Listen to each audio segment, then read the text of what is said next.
Hi, everybody. So, I selected a passage to read out of Safekeeping. I truly loved this book. I'm a big fan of short form, so it really spoke to me, the format as well as the content.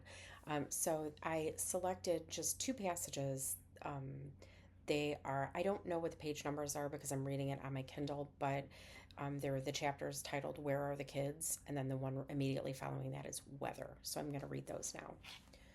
Where are the kids? Where are the kids? My sister wants to know.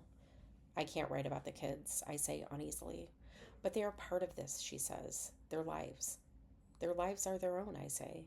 They are wonderful, my sister says. I love your kids. I know, I say. They are the nicest people I know. But I don't see them in here very much, my sister says. This is not about that, I say.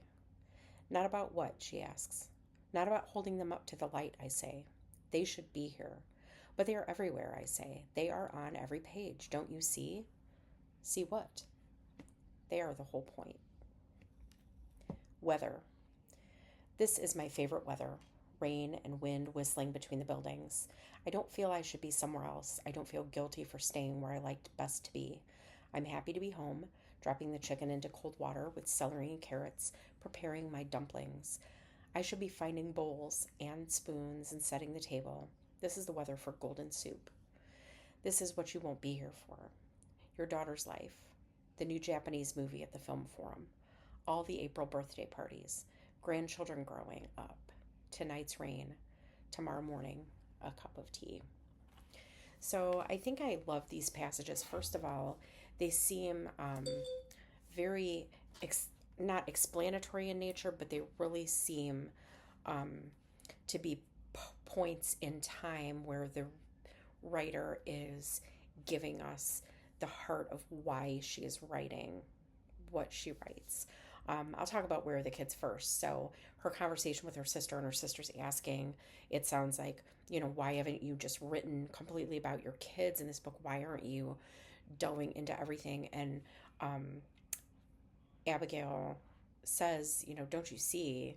They're the whole point. And so when you look at a life, I liken that to my life.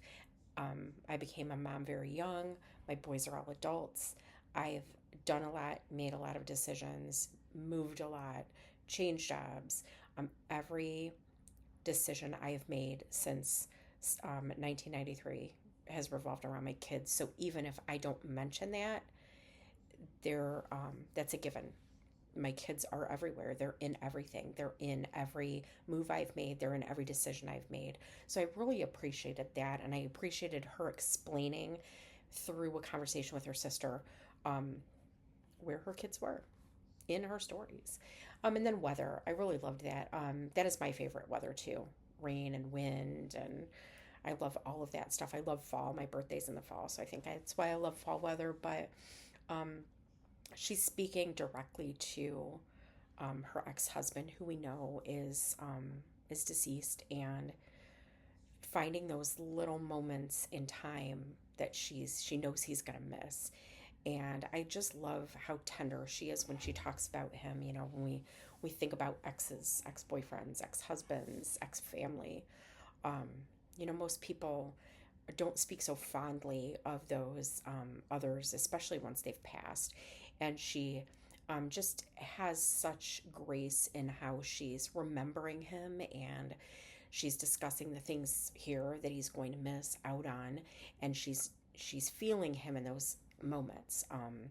A cup of tea. She might have shared tea with him, but she's going to realize, which anyone who's had a loss of someone in their life knows, that you miss them most in those little moments, those things that you shared with them that you're not going to share. Sometimes it's the big things, but a lot of times it's the little things, just um, birthday parties and a rainy day and things like that. So that's why I chose these two passages. I really love. I think in those two passages she does so much explaining in so few words, and it really kind of catches the reader up as to her her why and where she was at. So as far as influencing me as a writer, I really love her, she's getting questioned by her sister. Why aren't your kids in this? Things like that. And I really love that she basically is saying, you don't get to edit my writing and you don't get to tell me what I should or shouldn't include. I'm writing this, that adage that we all hear as writers, especially of creative nonfiction.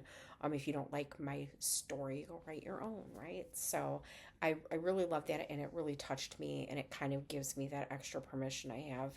I need sometimes to write about things and not feel like I need to worry about what others think about that.